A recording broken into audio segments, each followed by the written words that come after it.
એક સવાયા ગુજરાતી જેઓ દેશ વિદેશની 28 જેટલી ભાષાઓ જાણે છે. લેખક દેવેન્દ્ર પટેલ. ચાલો આજે એક પ્રશ્ન પૂછીએ. તમે વધારેમાં વધારે કેટલી ભાષાઓ જાણો છો? જવાબ હોઈ શકે 2, 3, 4 કે પછી 5. પરંતુ આજે ગુજરાતમાં જ નડિયાદ ખાતે વસતા મૂળ કેરાલાના વતની અને ગુજરાતમાં રહેતા સવાયા ગુજરાતીનો પરિચય કરાવો છે, જેઓ દેશ વિદેશની 28 ભાષાઓ જાણે છે. દેશમાં જ નહીં પરંતુ વિશ્વમાં આ એક જ એવી વ્યક્તિ હશે કે આટલી બધી ભાષાઓ કડકડાટ વાંચી, સમજી અને બોલી શકતી હોય. પરંતુ તેમનું મૂળ વતન કેરાલા. તેમનું મલયાલમ નામ છે ત્રિવેન્દ્રમ હરિ નામ્બુદ્રિપાડ અને ગુજરાતી નામ છે હેમંત રાવલ. 57 વર્ષની વયના હેમંત રાવલ ઉર્ફે ત્રિવેન્દ્ર હરિ નામ્બુદ્રિપાડની જીવનકથા તેમના જ શબ્દોમાં વાંચો. ભારતની પુણ્યભૂમિ પરશુરામ ક્ષેત્ર અને વિશિષ્ટ સંસ્કૃતિ, કળાચાર, ભાષા, ઉત્સવ, આઘોષ, સંગીતનું ઉચ્ચતમ ક્ષેત્ર એવી સાક્ષર ભૂમિ એવી કેરળ ધરતી એ મારું વતન છે. ત્રિવેન્દ્રમના રહેવાસી હોય કેરળના રિવાજ મુજબનું મારું નામ ત્રિવેન્દ્રમ હરિ ગોપાળનાથન નામ્બુદ્રિપાડ. મારા પિતાજી તવાંગ અરુણાચલ પ્રદેશમાં આર્મી ફોર્સમાં સ્ટેશન માસ્ટર હતા અને માતા મંજુલા ગુજરાતી પ્રશ્નોરા નાગર ધ્રાંગધ્રાના હતા. પણ નેવી ફોર્સમાં કોચી કેરળ મુકામે ટ્રેનિંગ દરમિયાન મારા પિતા સાથે સ્નેહ લગ્ન કરેલા.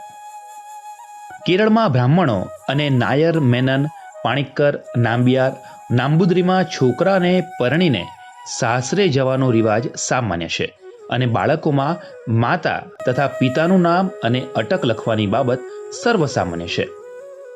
આમ મારે પણ એ પ્રથાને સ્વીકારીને મને માતા તરફથી રાવલ અટક મળી અને ગુજરાતી નામકરણ હરિ ઉર્ફે હેમંથન નામ રાખવું પડ્યું. મારું વતન ત્રિવેન્દ્રમ એટલે કે હાલનું તિરુવનંતપુરમ જિલ્લાનું નયન્દ્રિનકારા તાલુકાનું છેલ્લું ગામ પારસલ્લા છે. મારું પોતાનું અને મારા પિતાનું પૈતૃક મકાન, રબર, તેજાનાના બગીચાઓ પણ ત્યાં છે. તેઓ કહે છે નામ્બુદ્રી બ્રાહ્મણો સમગ્ર ભારત વર્ષમાં શુદ્ધ સંસ્કૃત બોલનારા, સંગીતના અજોડ જ્ઞાતાઓ, કેરળીય પરંપરાને દેવસ્થાનમાં હજારો વર્ષોથી જાળવી રાખનારા ગણાય છે. અહીં શંકરાચાર્ય અમારા નામ્બુદ્રી સમાજમાં જન્મેલા, જેના કારણે શ્રી શંકરાચાર્યજીના નિર્વાણ સ્થળ કેદારનાથમાં અને બદ્રીનાથમાં તુંગનાથમાં નામ્બુદ્રિપાડ પૂજારીઓનો જ હક કાયમનો રહ્યો છે. કેરળમાં તિયા, પુલિયા, એળવા, પણીક્કર, મેનન, નાયર, પીપળા, માપ્પીળા, એળવા, વિશ્વકર્મા જેવી જ્ઞાતિ સમાજો પણ વસે છે. મારું કેરળ ખૂબ જ સાક્ષર, સંસ્કૃતિ, કળા, સ્થાપત્ય, જ્ઞાન વિજ્ઞાન અને પરિવર્તન પ્રેમી છે. કેરળીય પ્રજા આપને વિશ્વભરના વહીવટી ક્ષેત્રમાં, પેરામેડિકલ, એવિએશન, નેવિનેશન, રેવન્યુમાં અચૂક જોવા મળે. કેરળની શાળાઓમાં પ્રારંભમાં જ વાંચન, શ્રવણ, કથન, લેખન એવા 4 મુખ્ય કૌશલ્યો ઉપર ભાર આપવામાં આવે છે. કેરળમાં સ્પેનિશ, જર્મન, ઇટાલિયન, સિરિયન મિશનરીની મોટી વસાહત હોય આખા રાજ્યમાં સાક્ષરતા, કેળવણી અને જ્ઞાન વૃદ્ધિનો દર ખૂબ ઊંચો છે. હું પોતે ત્રિવેન્દ્રમની સેન્ટ ઝેવિયર સ્કૂલમાં ભણ્યો હોય ફાધર કપનાક, સિસ્ટર મેરી ઓગસ્ટીન આચાર્ય પદે હતા. તેમાં વિવિધ ભાષા, જ્ઞાન, વાંચન, કૌશલ્ય, સંગીત પ્રેમને કારણે અને સ્કૂલની વિશાળ લાઇબ્રેરીનો ખૂબ જ લાભ મળવાથી નાની ઉંમરે જ્ઞાનની ક્ષિતિજો ખુલી ગઈ. મારું કુટુંબ આર્થિક રીતે સદ્ધર હોય, અભ્યાસ કરવામાં સાહિત્ય, ઇતર વાંચનની સામગ્રી પણ વિપુલ પ્રમાણમાં ઉપલબ્ધ થતી. પરિણામે કેરલા એસએસસી બોર્ડમાં સ્કૂલ ફર્સ્ટ આવેલ. શાળા તરફથી મારું બહુમાન કરવામાં આવ્યું. મારા મમ્મીના આગ્રહને લીધે મારે સને 1983માં 11મા ધોરણમાં ગુજરાતના આણંદ ખાતેની શાળામાં સેકન્ડરી એજ્યુકેશનની શરૂઆત કરવી પડી. સતત 3 માસ સુધી પ્રાઇવેટ ટ્યુટર સાથે બેસીને મારે ગુજરાતી શીખવું પડ્યું. ધોરણ 1 થી 10માં મલયાલમ માધ્યમમાંથી ગુજરાતી માધ્યમ ખૂબ જ અઘરું લાગ્યું. પણ તે સમયે જૂનાખેડા જિલ્લામાં સારું શિક્ષણ આપતી અંગ્રેજી માધ્યમની શાળાઓ ન હતી. આમ કરતાં કરતાં બીકોમ, LLB કર્યું ને સાથે સાથે યુપીએસસીની પરીક્ષાની તૈયારી કરતો રહ્યો. સાથે સાથે દર 3 માસે કેરલા જઈને ત્યાંની પ્રાઇવેટ કોલેજમાંથી કંઈક નવું શીખી લેતો.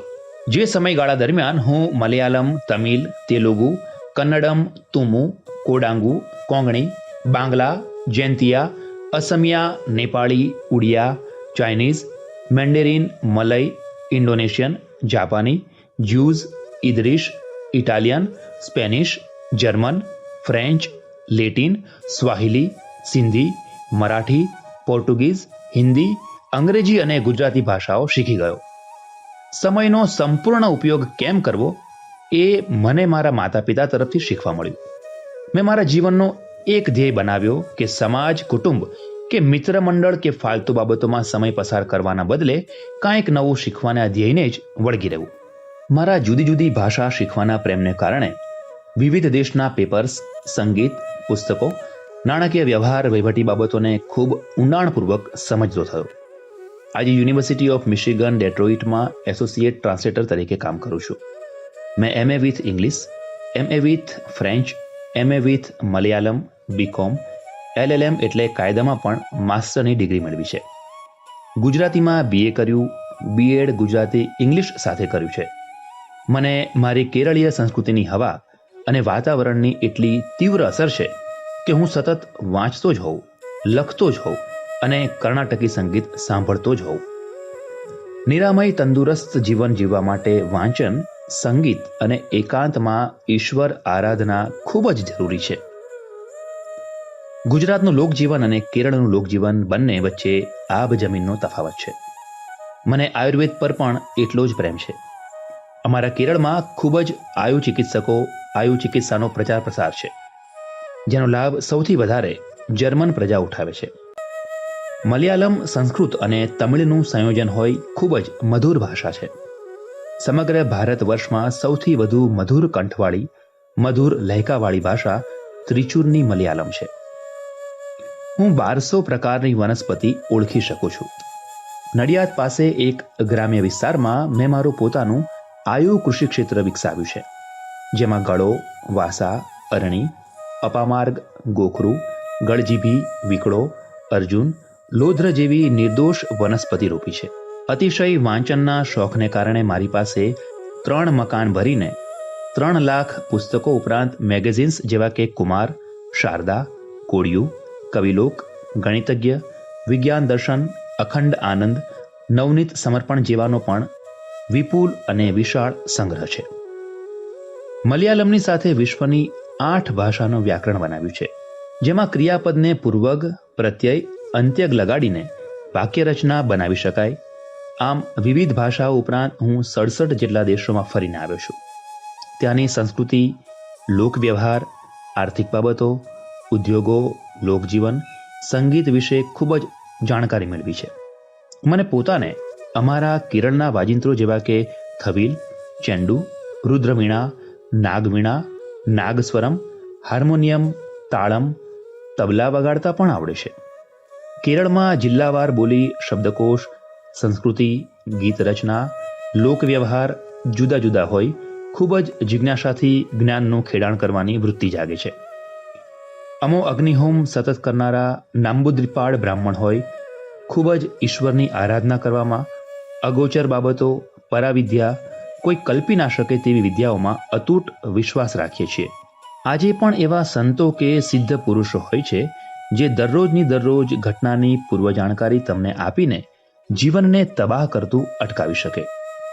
કોર્ટના દાવાદુવી, શત્રુની શક્યતાથી, ગંભીર બીમારીથી કે મૃત્યુની આગોતરી જાણ કરનાર સંતોથી આ પૃથ્વી પરની ઘણી ઈચ્છિત વસ્તુ કે બાબતો સહજ બનતી હોય છે. એવી જ સહજ બાબત મને મારા સિદ્ધ પુરુષ, પરમ વંદનીય સોમેશ્વર દેવ નામના સંતથી આ બધું મળ્યું છે. મારા 3 પુત્રો અમેરિકા અને પુત્રી ઓસ્ટ્રેલિયા છે, પણ આ સંતની એક જ આજ્ઞાથી બધા એક દિવસે અમે ભેગા થઈને સુંદર કીર્તન કરીએ છીએ. આ લખાણ થકી મારો આપ સૌને સંદેશ છે કે કોઈ પણ કામ કરતા વિચાર કરજો કે ઈશ્વર બધું જ જુએ છે, સાંભળે છે અને અંતે પરિણામ આપે છે.